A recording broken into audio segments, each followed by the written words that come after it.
मैंने उसे देखते ही पहचान लिया था, फिर भी यही सोच रही थी कहीं मुझे धोखा तो नहीं हुआ, पर यह भी सच नहीं लग रहा था। मैं बार बार खुद से पूछने लगी, मैं सीमा को कैसे नहीं पहचानती? आखिर वह मेरी बचपन से युवावस्था तक की साथी थी, साथ पढ़ी, साथ खेली, लड़ी झगड़ी, मान मनोबल, एक दूसरे के घर जब चाहे जा घुसना, ना रात का पता ना दिन का। उस सीमा को नहीं तो कौन पहचानता, पर जो माँ ने बताया था वह भी तो झूठ नहीं हो सकता। जिस समय मैं सबूत के साथ इस पंडाल में प्रवेश कर रही थी, उस समय मन में भरी सारी स्फूर्ति और उमंग सीमा को देखती ही काफूर हो गई थी। हालांकि सीमा का जीवित होना मेरे लिए किसी बहुमूल्य खजाने के मिलने से कम नहीं था, पर वह इस तरह मिले कि अचानक, वह भी इस फेस पे विश्वास ही नहीं हो रहा था। फिर भी जो सामने था उसे छूट भी नहीं पा रही थी। लग रहा था कि दुनिया बहुत छोटी है।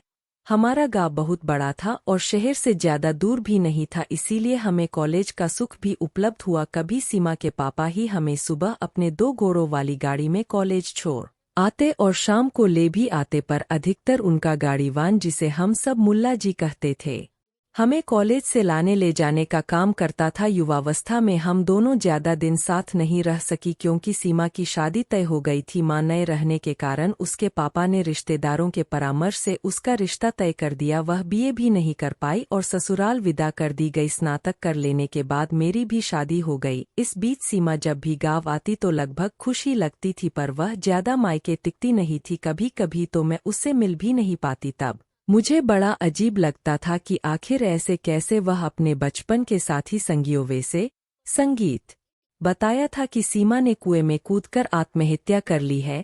उसका शव कई दिन बाद कुएं से निकाला गया। शक्ल पहचानी नहीं जा रही थी, पर शायद कुएं में गिरते हुए उसकी साड़ी का कुछ हिस्सा कुएं की दीवार में उगी एक झाड़ी से उलझ कर बट गया था, जिससे उसे पहचाना जा सका। मुझे सच तो यह तब भी नहीं लग रहा था, पर अब यह जो सामने था, इसे कैसे झुट जाए? इस पर उस समय उससे मिल भी नहीं सकती थी, क्योंकि वह स्वयं भी भगवा परिधान में थी और संत समाज में घिरी हुई थी। हमारी तरफ उसने शायद देखा भी नहीं था। मंच बहुत बड़ा था, यानी गरिमा की दृष्टि से हम लोगों की पहुंच से बहुत ऊंचा। क्या किया जाए, पर तत्काल कुछ समझ भी नहीं आ रहा था। नवरात्र पर्व चल रहा था और मंदिर में दुर्गा सप्तशती के पाठ का आयोजन किया गया था। अष्टमी के दिन संत समाज को नगर निगम की ओर से निमंत्रण था। बहुत से बड़े बड़े नाम वाले संत पधारे थे। इन संतों में ही गिरी गरु वस्त्रों से सज्जित वह साध्वी, जिसके गरिमा पूर्ण दमकते मुखमंडल पर नजर पड़ते ही मेरे मुंह से निकल गया, सीमा कौन? सीमा किसे कह रही हो? साथ बैठ। सुबहोत धीरे से मुझे छुआ तो मैं चैतन्य होते हुए कहा, कुछ नहीं, मुझे वह अपनी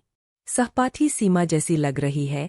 साथ ही मंच की तरफ हल्के से इशारा किया तो अनंत बोले, तुम्हें धोखा हुआ होगा। बहुत बार शक्ल इतनी ज्यादा मिलती है कि आदमी धोखे में आ जाता है। ठीक कहते हैं आप, शायद ऐसा ही हो। पर क्या आप इन साधी को जानते हैं? बहुत ज्यादा तो नहीं, हाँ बस इतना जानता हूँ कि हरिद्वार के पास ही ने कहीं आश्रम बना रखा है। हरिद्वार मेरा चौंकना स्वाभाविक था, क्योंकि हरिद्वार में ही कहीं सीमा की एक विधवा बुआ रहती थी। कहाँ यह तो पता नहीं था, पर सीमा से ही मैंने उसके बुआ के बारे में सुना अवश्य था। वह अक्सर परिवार के साथ वहां जाया करती थी। तब तो मेरा संदेह सही हो सकता है। फिर मुझे पता नहीं चला कब वो संत आते गए और सभी मंच पर अपना स्थान लेते गए। धीरे धीरे संतों के प्रवचन भी होने लगे। तभी मैंने माइक पर सुना, सीमा बोल रही थी। फिर चौंकी, नहीं मैं गलत नहीं हूँ, यह सीमा ही है। हाँ वही आवाज, वही अंदाज, पर यह कैसे हो सकता है? उसका द संस्कार तो पूरे गांव के सामने किया गया था। इसके बाद कौन क्या बोल रहा था मुझे कुछ भी सुनाई नहीं दिया। आंखों के सामने गांव का वह कुआं घूम रहा था, जिससे बदबू मारती एक विकृत लाश निकाली गई थी। उसके बदन पर के कलकर बदरंग हुए कपड़े भी उसकी पहचान कराने में सक्षम नहीं थे। हाँ, बीच कुएं में ऊख कांटेदार छड़ियों में फंसी साड़ी के टुकड़े से ही उसने 8 दिन से गुम सीमा के बतौर पहचान कर माता पिता ने उसका दह संस्कार कर दिया था। यह कुआं सीमा के ससुराल के गांव वाले रास्ते में ही था, परंतु सीमा आत्महत्या कर सकती है, यह तो मैं सपने में भी नहीं सोच सकती थी। अच्छे खासे समृद्ध परिवार की बेटी और ससुराल में भी सब ठीक ही था। फिर यह कुएं में डूबने जैसी बात क्या हुआ? सो गई क्या? अचानक अनंत के बोल कान में पड़ तो मैंने चौंक कर देखा। पंडाल खाली होने लगा था, लोग घर जा रहे थे। मैं भी धीरे से उठकर सबूत के साथ पंडाल से बाहर निकल आई। क्या हुआ? तुम इतनी परेशान क्यों हो? कोई खास बात? हाँ अनंत, वह सीमा ही है मेरी बचपन की मित्र, हमारे गांव की मुखिया की बेटी, तुम इतम विश्वास से कैसे कह रही हो? और तुमने ही तो मुझे बताया था कि उसने कुएं में कूदकर आत्महत्या कर ली थी। सुमोद की आंखों में भी वही पृष्ठ तैरते देख रही थी जो इतनी देर से मुझे मथ रही थी। खैर, जैसे तैसे रात बीती और सुबह हम पति पत्नी अपने रोजमर्रा के कामों में व्यस्त तो हो गई। सुबोध के ऑफिस जाने के बाद में जब खाली होकर बैठी और अखबार उठाया ही था कि डोरबेल बजने लगी। काम वाली बाई भी जा चुकी थी, जो दरवाज़ा खोलने उठना ही था। कौन हो सकता है? इस समय इसी वाप में दरवाज़ा खोला तो सामने सीमा को देखकर दिमाग झंझना गया। मुंह से बोल ही नहीं निकल रहे थे, तभी सीमा बोल उठी, अंदर नहीं आने देगी क्या? और मुझे ठेल हुए वह अंदर आ गई। हतप्रभ से कभी उसकी बड़ी सी कार को देख रही थी और कभी उसके भगवा वस्त्रों को, पर उसने झटके से मुझे भीतर खींचकर दरवाज़ा बंद कर लिया। अब हम दोनों एक दूसरे से ऐसे गले मिले मानो चिपक ही गए हो। दोनों की आंखें गंगा जमुना बनी हुई थी। फिर भी आखिरकार तूफान को थमना ही था। कहाँ खो गई रे तू? और तेरा यह रूह वरुण कहाँ है?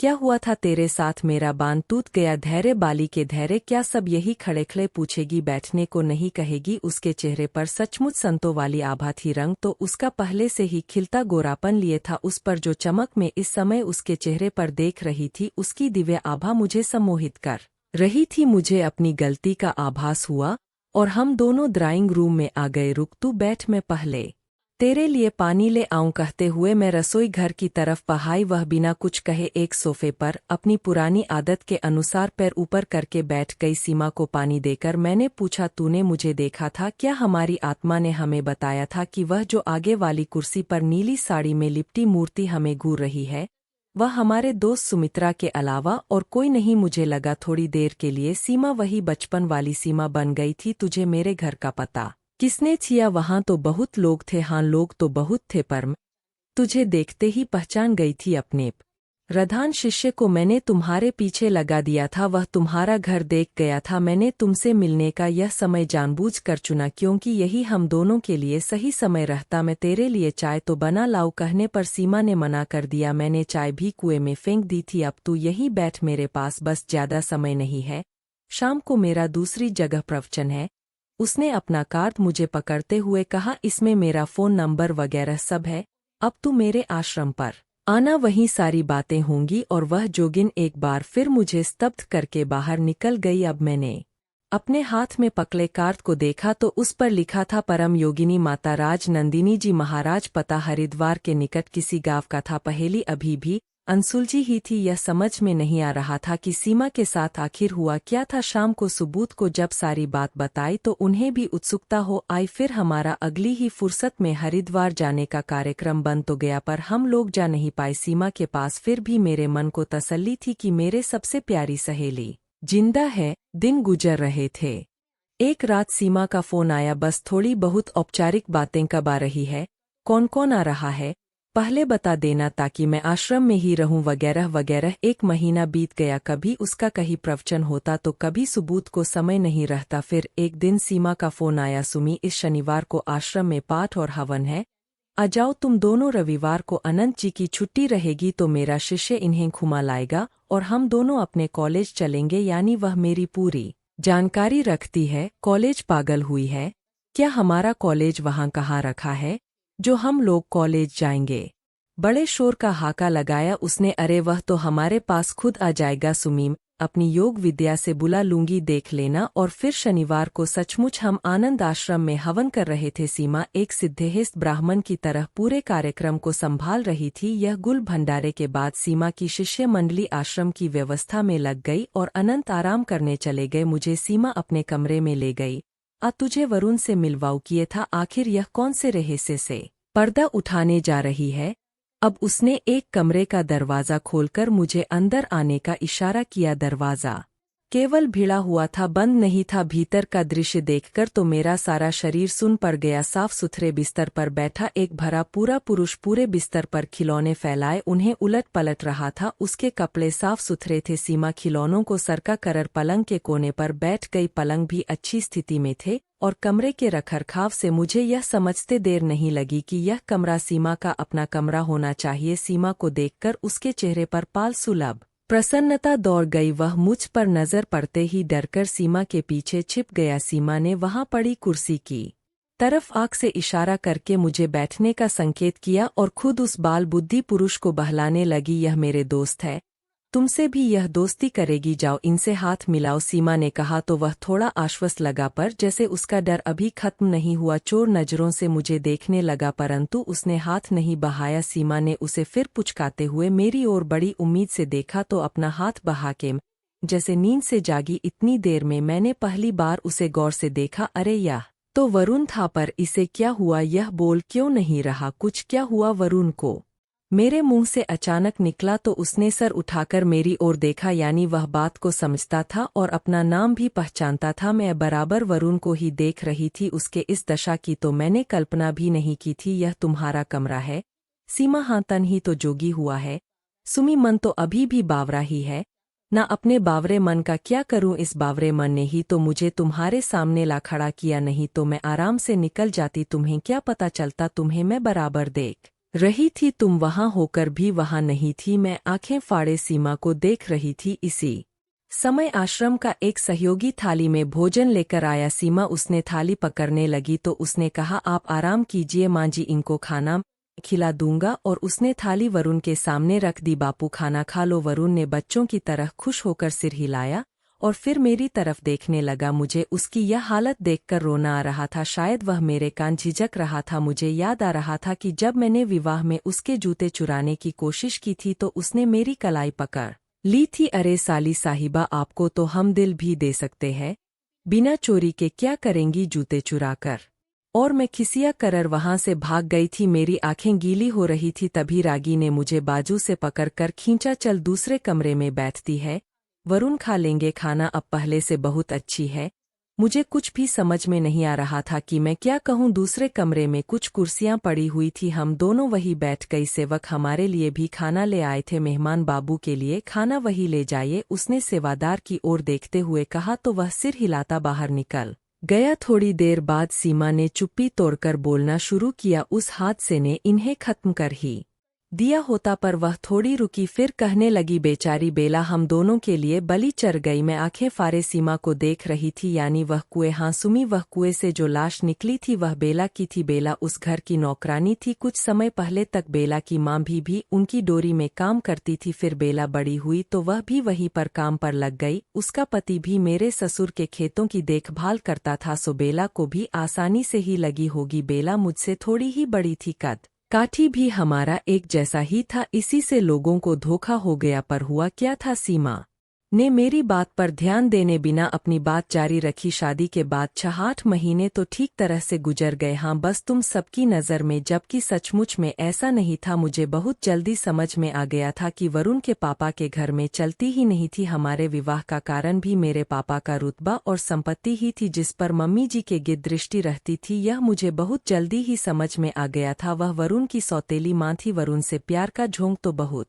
करती थी, पर अंदर ही अंदर कहीं वरुण से ठी ही रहती। फिर भी तनातनी के बीच भी सब सामान्य सही चल रहा था, इसीलिए हमारे 2 साल ऐसे ही निकल गए। हैरानी की बात यह थी कि बच्चा ने होने पर भी हमारी सासू माँ ने कभी कुछ नहीं कहा था। फिर मांझी सास के भाई वहां आ गए, जिससे माहौल और भी खराब हो गया। क्यों, ऐसा क्या हुआ था? मैंने सीमा को टोक दिया था। बद्री मामा यानी मम्मी का भाई मुझ पर नजर रखने लगा, जिसे वरुण ने भी तार लिया। वैसे तो मैं भरसक मामा के सामने पसे बचती ही थी, पर एक ही घर में ऐसा कब तक चल सकता था? आखिर एक दिन वरुण ने मामा को मेरे कमरे की पिछली खिड़की से झांकते पकड़ ही लिया। खूब हंगामा हुआ घर में। इस पर भी मामा ने गलती मानने की बजाय उल्टा मेरे ऊपर आरोप लगा दिया कि मैं उसे अक्सर इशारे करती हूँ। यह तो भला हुआ कि वरुण खुद ही मामा को पहले ही ऐसी हरकतें करते इधर-उधर भी देख चुकी थी, इसीलिए हम दोनों के बीच कोई दरार नहीं आई। फिर हुआ यह कि मम्मी अपने भाई को अपराधी क्यों सिद्ध होने देती, और मामा तो पहले ही बेशर्मी ओढ़ी बिछाए बैठे थी। पापा का होना न होना बराबर था। मुश्किलें भरने लगी तो नतीजे के तौर पर वरुण ने दूसरा घर किराए पर ले लिया और हम उसमें रहने लगे। अब वरुण वहीं से खेतों पर चले जाते और पापा का कारोबार भी देख लेते, पर बद्री मामा तो हम दोनों को बिल्कुल भगाना चाहते थे, इसीलिए कोई ना कोई परेशानी वहां भी खड़ी करने लगे। इधर दूसरे घर में बेला कभी कभार मेरे पास आ जाती और मुझे उस घर के समाचार मिलते रहते। इस घर का मकान मालिक शहर चला गया था, पुराना मकान हमें सस्ते में किराए पर मिल गया था। फिर एक दिन बेला ने बताया कि मम्मी ने पापा से कुछ कागजों पर जबरदस्ती दस्तखत करवा लिए हैं।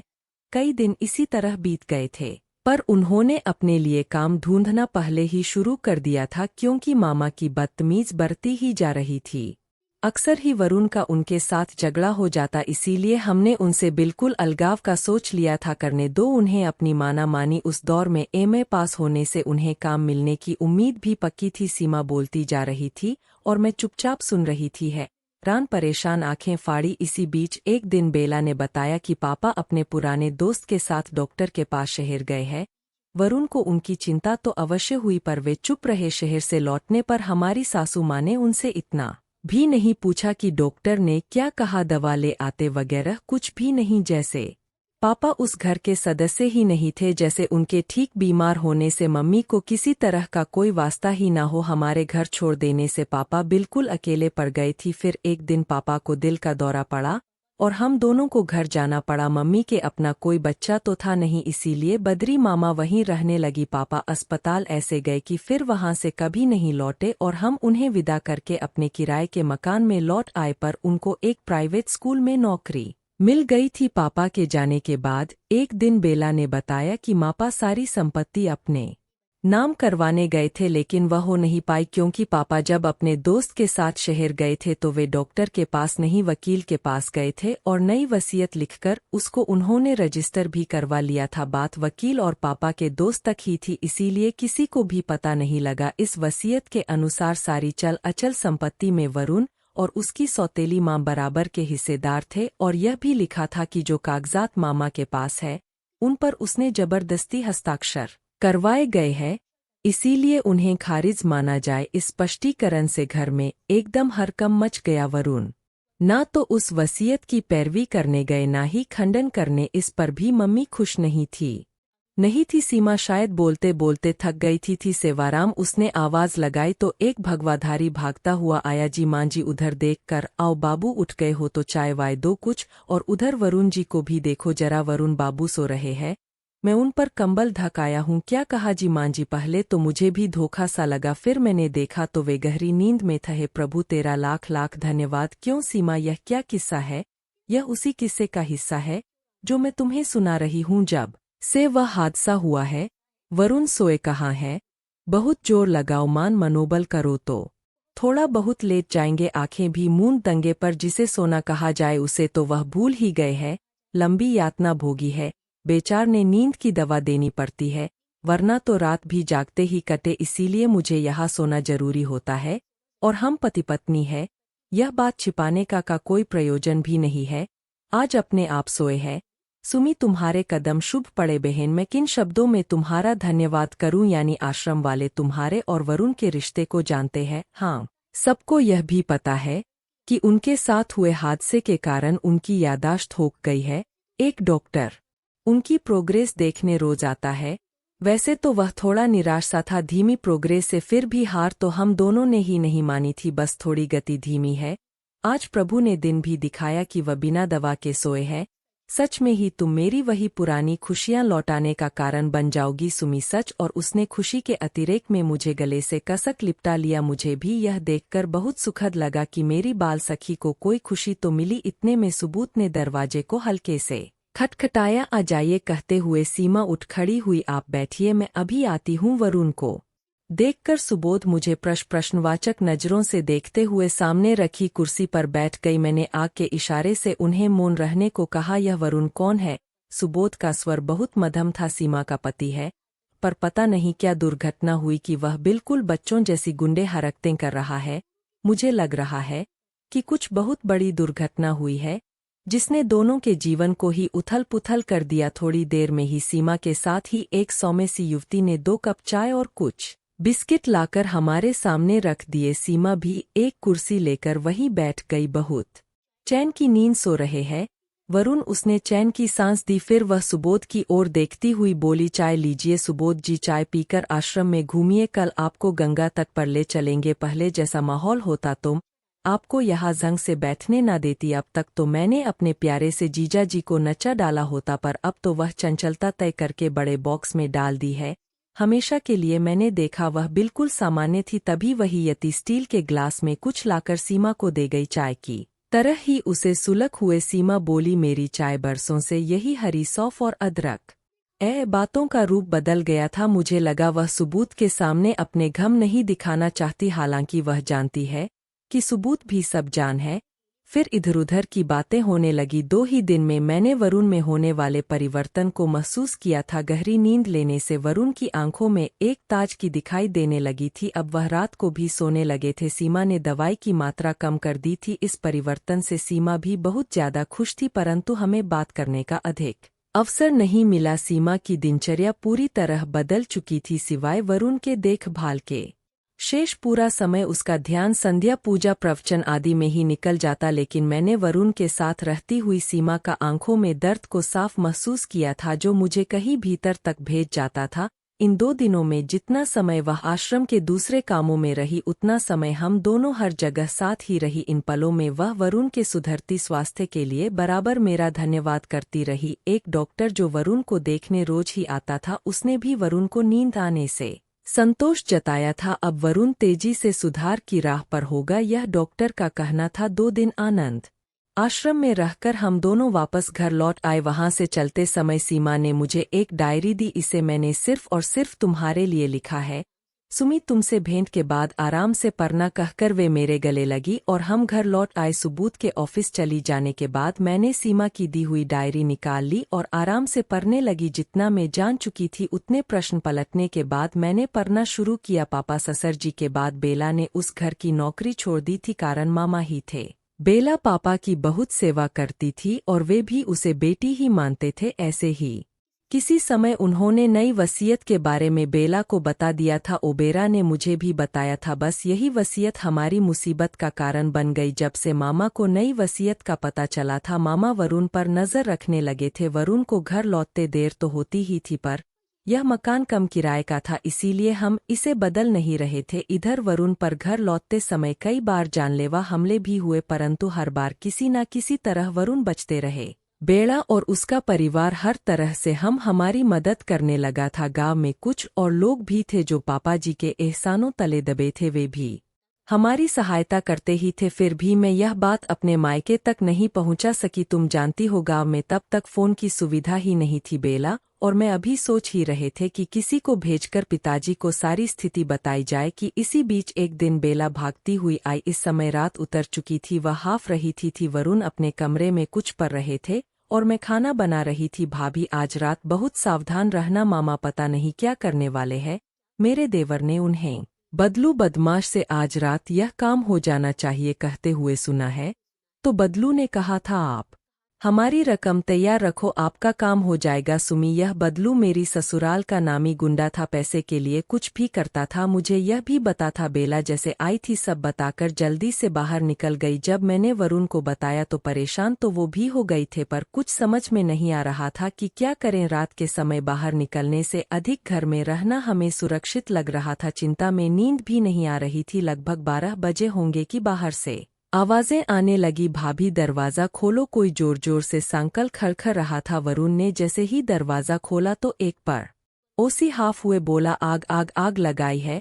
बदलू ने घर को मैंने देखा है, उसे यहाँ से भागते हुए। तुम लोगों को पेट्रोल की गंध नहीं लगी क्या? जल्दी से निकलो बाहर। अब हमें सचमुच पेट्रोल की गंध आने लगी थी। तभी रसोई की खिड़की से आग के शोले भभक लगे। हमने देखा बरामदे में रखी जलावन की लकड़ी का ढेर आग पकड़ चुका था। सिवाय जान बचाने के कोई उपाय नहीं था। आग पूरी तरह भड़क चुकी थी। बाहर के दरवाजे पर भी पेट्रोल डाला गया था। आस पड़ोस इकट्ठा हो गया था। मकान मालिक तो वैसे ही बहुत दूर रहते थे। वरुण अलमारी में से आज ही लाया गया वेतन निकालकर बाहर निकले तो पुराने मकान का जलता हुआ छज्जा उनके सर पर आ गिरा। इतना पड़ते हुए मेरी सांसें अटकने लगी थी। मुझे आवाज हो रहा था कि जैसे सब मेरे सामने ही हो रहा है। मेरा गला सूखने लगा था। मैंने उठकर पानी पिया और फिर से उठा ली। ऐसे समय आस पड़ोस हमारे बड़े काम आया। वरुण को आग में से ही खींच कर जैसे तैसे बाहर लाया गया। मुझे तो पहले ही बेला खींच लाई थी। निकले तो वरुण भी थे, पर बस दोबारा भीतर चले गए। तब आग इतनी नहीं भड़की थी। अरे हाँ, एक बात बताना तो मैं भूल ही गई। कुछ दिन पहले बेला मुझसे कुछ कपड़े और सेवर अटैची में रखवा कर अपने घर ले गई थी। उसने कहा था भाभी कहीं चलते हैं घूमने, भैया को अचानक बताएंगे अटैची में मेरे घर पड़ी होगी तो उन्हें पता भी नहीं चलेगा। शायद बेला को इस तरह के खतरे का पहले से ही पता था। खैर, इस समय सबसे पहली समस्या वरुण के इलाज की थी। इसके अलावा बदलू और मामा के गुंडों से भी बचना था। बेला का घर ज्यादा दूर नहीं था, वह हमें अपने घर ले आई थी। उसका पति और देवर जेठ लोग वरुण को अस्पताल ले जाने की व्यवस्था में लगे हुए थे, पर उनके सिर से खून बह रहा था और वे अचेत थे। गांव देहात की बात, एक तेज भागने वाली बैलगाड़ी की व्यवस्था की गई। वरुण को लेकर बेला के पति और जेठ भी हमारे साथ शहर की ओर चल दिए। अभी हम मुश्किल से 2 किलोमीटर ही पहुंचे होंगे कि बेला का छोटा देवर चंदन बेतहाशा साइकिल भगाता आया और हाते हुए बोला, वो बदलू के गुंडे भैया को खोज रहे हैं। उन्हें पता चल गया है कि आप लोग बच गए हैं।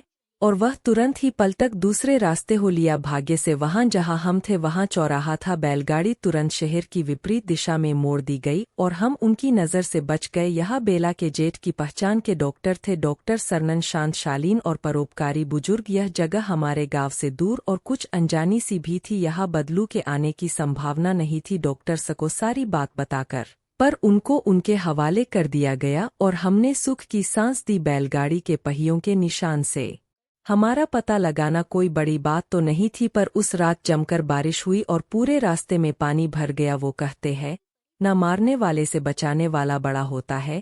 हम दोनों के जीवन तो बेला और उसके परिवार के रन तले दबकर रह गए हैं।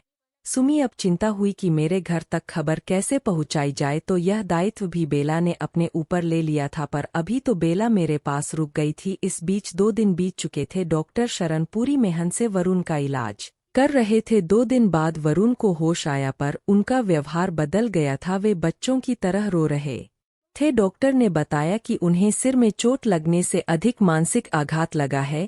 उनकी मानसिकता 10 साल के बच्चे की हो गई है।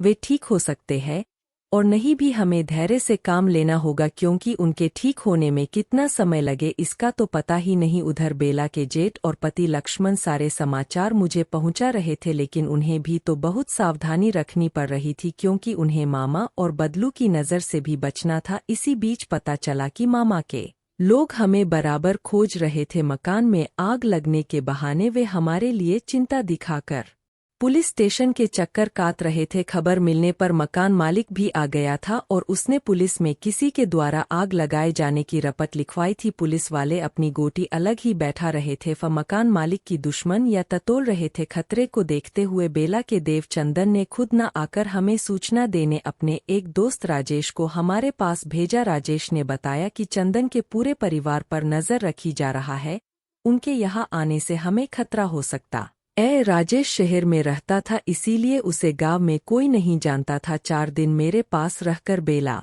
मेरे पिता के पास जाने को निकल चुकी थी। मेरे लिए इस समय वरुण को संभालने की समस्या सबसे पहली समस्या थी। वे मुझे कहीं जाने नहीं देते, जरा सा इधर-उधर होने से रोने लगते, कभी मम्मी पापा के पास जाने की जिद करने लगते। ऐसे समय डॉक्टर सरन उन्हें बड़े प्यार से संभाल लेते। क्या बताऊं तुम्हें, अपने पति को बच्चों की तरह रोती देख मुझे कितना कष्ट हो रहा था। इस समय सहारे की जरूरत तो मुझे भी थी, पर विवशता ही तो थी आगे के प्रश्नों पर। सीमा ने लिखा था। इसी बीच 6 दिन गुजर गए। इधर कई दिनों तक कोई सूचना न मिलने से मेरा मन बहुत घबरा रहा था। फिर एक दिन राजेश ने आकर बताया कि बेला का कहीं पता ही नहीं चल रहा, 3 दिन से उसे खोज रहे हैं। उसने बताया पेला और उसके लक्ष्मण को मेरे घर तक पहुंचाने में शाम हो गई थी। घर के बाद उस कुएं तक पहुंचकर बेला शायद थक गई थी। हमारे गांव जाने वाले बस 2 सवारियां गांव से 2 किलोमीटर पीछे ही छोड़ देती थी। उसके बाद पैदल जाना होता था या किसी के पास अपनी बैलगाड़ी हो। बेला थककर की मुंडेर पर बैठ गई थी। अंधेरा घिरने लगा था। लक्ष्मण लौटकर बेला को खोजने लगा, पर वह नहीं मिली। खारक वह मेरे घर की ओर चल पड़ा। यह सोचकर कि हो सकता है वह उधर ही गई हो, पर वहां तो बद्वी मामा पता नहीं क्या क्या कहानियां सुना रहे थे। घर में कोहराम मचा हुआ था। मामा कह रहे थे कि हम दोनों आग में जल मरे हैं। मामा को वहां देखकर लक्ष्मण ने दूर ही रहना ठीक समझा और फिर से बेला को खोजने लगा। उसे लगा कि बेला मामा को देखकर वहां नहीं गई होगी उसके कुएं में गिरने का तो वह सोच भी नहीं सकता था। आधी रात तक खोजते सते थक हार कर यह सोचकर वह घर लौट आया कि वहां मामा को देखकर बेला शायद वापस आ गई होगी। एक एक दिन गुजरने लगे। वरुण को तो होश ही नहीं था, लेकिन खतरे को देखते हुए मुझे कुछ समझ में नहीं आ रहा था कि अब हम कहाँ जाएंगे और क्या करेंगे। तभी सूचना आई कि कुएं में से किसी स्त्री का शव निकला है और मेरी साड़ी के टुकड़े के कारण उसे मेरा शर समझकर जला दिया गया है। पर लक्ष्मण कैसे ना समझता, वह तुरंत समझ गया कि मरने वाली बेला ही थी। वह कुएं में कैसे गिरी कौन बताता। वह तो मेरे पिताजी को हमारे बारे में खबर देने गई थी। इस शव के मिलने के कारण कुछ दिन सभी लोग उसमें उलझे रहे। लक्ष्मण ने बेला के इस बलिदान को व्यर्थ नहीं जाने दिया और चुप ही रहा। अब वह घर से कम निकलने लगा था, बस अपने काम तक। लगभग 20 दिन हमें हो गए थे डॉक्टर सरन के यहाँ। आखिर कब तक हम वहाँ रह सकते थे। बद्री मामा बराबर हमारी खोज में लगे हुए थे। यह समाचार हमें निरंतर मिल रहे थे। वह हमें कभी भी खोज सकते थे। वरुण को तो कुछ पता ही नहीं चलता था। वे बिल्कुल बच्चों की तरह हो गए थे, उसी तरह रोना मचलना और जिद करना। जिधर जाती वरन मेरे पीछे पीछे जाते। ऐसे में कभी कभी उन्हें कमरे में बंद भी करना पड़ जाता था। या अच्छा था कि डॉक्टर सरन के उपचार कक्ष मुख्य घर से बिल्कुल अलग थे, वरना हमारे बारे में लोगों को जल्दी पता चल जाता। डॉक्टर शरण बिल्कुल अकेले रहते थे। उनकी दिनचर्या बहुत सात्विक थी। वे अपना खाना भी खुद बनाते थे। मैंने वहां रहते उन्हें घर के कामों से मुक्त कर दिया था और वे भी मुझे अपनी बेटी ही समझने लगे थे। कभी कभी वे वरुण की दवा आदि का प्रबंध करने शहर भी चले जाते, तब वे घर को बाहर से ताला लगा जाते। इसी बीच एक दिन उन्होंने मुझे गंगा आश्रम के बारे में बताया था। लगभग 2 महीने हम डॉक्टर शरण के घर रहे। फिर एक दिन डॉक्टर शरण ने हमें शुक्रताल के घर ने जंगल के बीच बने गंगा आश्रम में पहुंचा दिया। गंगा आश्रम में छोटी छोटी बहुत सी कुटियां बनी हुई थी, जिनमें कुछ साधिया और कुछ परोपकारी संत सपरिवार रहते थे अपने काम के लिए। उनके पास 2 बैलगाड़ियां भी थी। यह संत अधिकतर सेवानिवृत्त अधिकारी ही थे और फिर भी नागरिक सुविधाओं से दूर थे। इन्हीं संतों में एक मुख्य गुण गुरुजी थे, जो वैद्य भी थे। डॉक्टर सरन का यहाँ आना जाना शायद बहुत समय से था। उन्होंने हमें यही रहने को कहा, क्योंकि यह आश्रम आम आदमी की पहुंच से बहुत दूर था। शायद हमारे लिए यही उचित भी था और सुरक्षित भी, जबकि डॉक्टर सरन का घर मामा कभी भी खोल सकता था। इस तरह हम आश्रम में आ गए। धीरे धीरे वरुण शांत होते गए, फिर भी उनकी स्मृति नहीं लौटी और वे जैसे ही बच्चे बने रहे। उनकी इज्जत को देखकर मन बहुत दुखी होता। सारे इलाज के बाद भी परिणाम लगभग शून्य देखकर निराशा होती। उन्हें ना मेरी सुध है ना अपनी। हाँ, इतना है कि अपने शरीर को संभाल रहे हैं।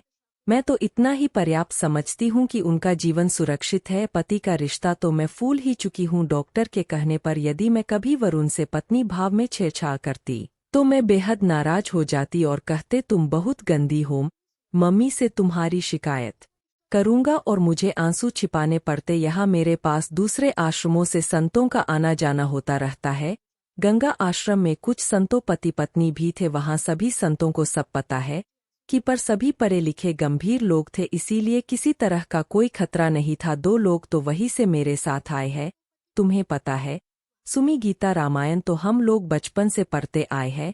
तुम्हारे हमारे घरों का वातावरण तो वैसे भी आध्यात्मिक था। यह आश्रम में रहकर हर दिन हवाई यज्ञ करने से उसे और बल मिला। कृषि बागवानी की दक्षता के कारण गंगा आश्रम के बाग बगीचों की देखभाल का काम मुझे दे दिया गया था। पर उन अब भी 81 साल के बच्चों जैसा व्यवहार करते, जिससे वे मेरे साथ हाथ पटाने लगे। मेरे कपड़े और सेवरों की अटैची तो मेरे पास थी ही, परंतु अब तक मैं सचमुच एक साधिका बन चुकी थी और भगवा भी पहन लिया था। वरुण का क्या, जो दे दो खा लेते, जो कह दो पहन लेते। हमें वहां रहते 1 साल होने को आया। पैसे तो कब के खत्म हो चुके थे। हम आश्रम पर आधारित होने लगे तो मैंने गुरुजी से कहकर कुछ सेवर बिकवा दिए। फिर भी आगे की चिंता तो बनी ही हुई थी। ऐसे में मैंने एक दिन गुरुजी को अपनी बुआ के बारे मैं बताया गुरुजी ने किसी को हरिद्वार भेजकर बुआ का पता कराया और बुआ को आश्रम ले आए। बुआ मुझे और वरुण को देखकर फूट फूट कर रोने लगी। बुआ ने बताया कि वह लाश कुएं में मिलने के बाद पिताजी को दिल का दौरा पड़ा। मां तो पहले ही नहीं थी, किसी के न रहने से गांव की जमीनों पर पुजार ने कब्जा कर लिया। दूर के एक चाचा भा आकर रहने लगे थे, पर हमारा घर जाना आ बैल मुझे मार जैसा होता, इसीलिए गांव को फूल जाने में ही भलाई समझी।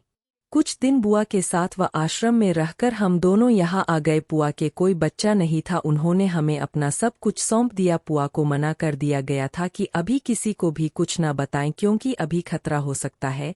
बुआ ने भी परिस्थितियों को देखते हुए इस बात का पूरा ध्यान रखा और मुझे गंगा आश्रम में दिए गए नाम राज नंदेश्वरी से ही पुकारने लगी। बचपन में कभी माता पिताजी के साथ में यहाँ आती थी, उसके बाद अब आई, वह भी संतों के भेज में। आसपास वालों को यही लगता कि कोई संत बुआ के घर। अब इतनी लंबी कहानी एक दिन में तो नहीं पढ़ी जाती, मुझे भी इतना समय लगना ही था। आंखें भी पिराने लगी थी और संध्या भी उतर आई थी। सुबह उठ के आने का समय हो रहा था। डायरी को अगले दिन के लिए उठाकर रख दिया और अपनी गृहस्थी संभालने लगी। इसी बीच गांव के कुछ मेहमान आ गए थे, तो 4 दिन डायरी पढ़ने का मुझे समय ही नहीं मिला। एक दिन सीमा का फोन आया, वह बहुत खुश लग रही थी। सुसे भी सीमा की चर्चा होती तो उनको भी अच्छा लगता। अब तक धीरे धीरे ही सही मैंने सारी बात सुबोध को बता ही दी थी। वे भी सीमा के लिए बहुत दुखी थे। सीमा का फोन आता रहता था, उसने बताया था वरुण धीरे धीरे ठीक हो रहा था। अब वह अपने सारे काम खुद करने लगा था। पहले जहां वह हर आदमी से डरता था, अब कभी कभार बाहर घूमने लगा था, पर हाँ को देखकर वह अब भी डर जाया करता था। अब सीमा की आवाज में एक अलग तरह का मधुर आने लगा था। कभी कभी मुझे लगता कि मेरी पुरानी मित्र वापस लौट रही है।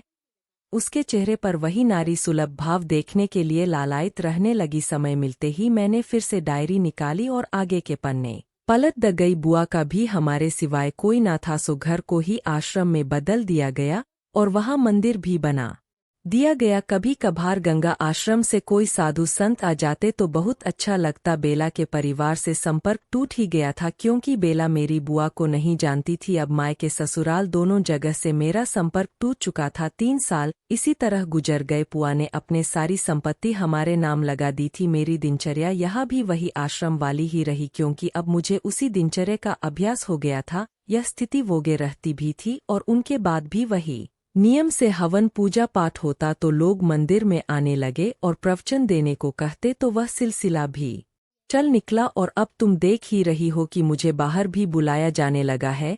बाहर निकलने से समाचार मिले कि मामा और बंधु दोनों जेल में है। इतना जान लेने के बाद भी मेरा मन गांव जाने को नहीं करता। क्या करूंगी ऐसी संपत्ति का, पर उनका इलाज उसी तरह चल रहा है। गंगा आश्रम के गुरुजी ने ही एक डॉक्टर की व्यवस्था करती है, जो वरुण का इलाज आज भी कर रहे हैं। वरुण की स्थिति में कोई सुधार तो दिखाई नहीं दे रहा। फिर डॉक्टर शशि निराश नहीं है। मैं भी सोचती हूँ कम से कम वरुण है तो उनके ठीक होने की एक आस भी बंदी है। मन तो बावरा है ना। सुमी उनकी आंखों में वही अनुराग खोजने लगता है। कभी कभी डॉक्टर कहते हैं कभी भी उनकी स्मृति लौट सकती है। कभी सपनों में आग से बुरी तरह डरकर जब मेरे बदन से चिपक जाती है।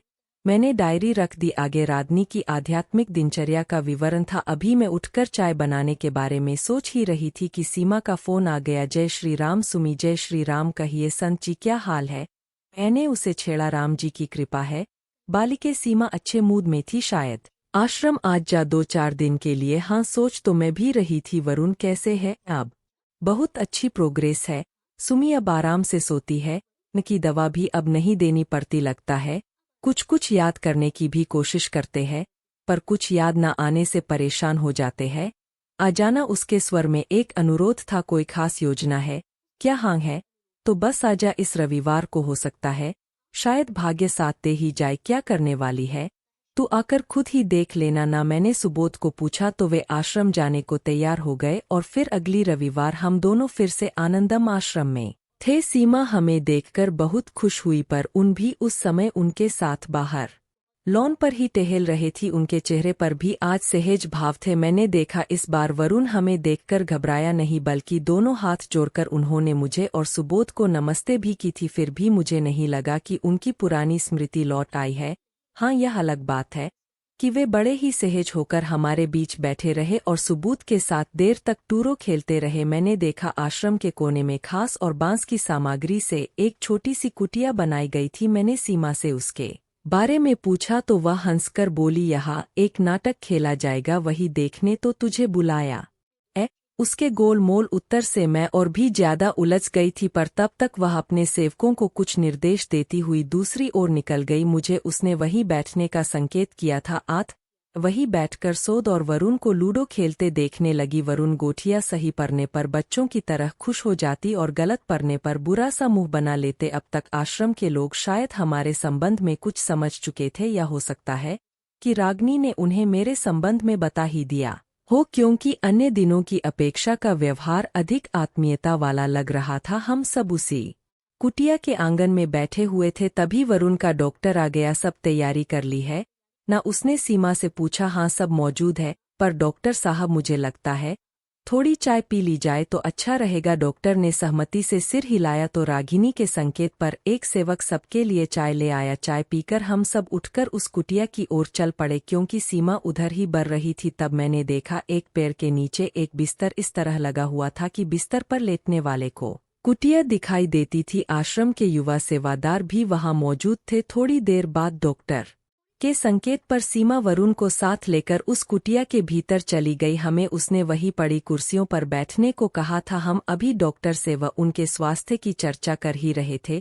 कि कुटिया की तरफ से शोर सुनाई दिया। हमने चौंक कर देखा तो कुटिया से आग के लपटें उठ रही थी। दो सेवादार बेसुध वरुण को संभालकर अंदर से ला रहे थे। डॉक्टर उधर को लपका। आलन फानन में वरुण को पेड़ के नीचे पीछे बिस्तर पर लिटा दिया गया। सीमा अपने और वरुण के शरीर से जले हुए कपड़ों के टुकड़ों को अलग कर रही थी। हम दोनों पति पत्नी हैरान परेशान से यह समझने की कोशिश कर रहे थे कि कैसे लगी कि वरुण को डॉक्टर ने एक इंजेक्शन लगा दिया था, जो पहले से शायद तैयार था और अब वह उसके होश में आने की प्रतीक्षा कर रहा था। डॉक्टर के साथ हम भी वरुण को घेरे खड़े थे। यह सब इतनी जल्दी हुआ कि हम दोनों हैरान परेशान से देख ही रहे थे। तभी वरुण जरा से हिले। सब उसे ही देख रहे थे, कहीं चोट चपाक नहीं आई थी। उसने धीरे से आंखें खोलकर चारों तरफ देखा, फिर जैसे ही कुटिया पर नजर गई तो वह झटके से उठ बैठा और जोर से चिल्लाया, सीमा बाहर निकलो, आग आग भागो।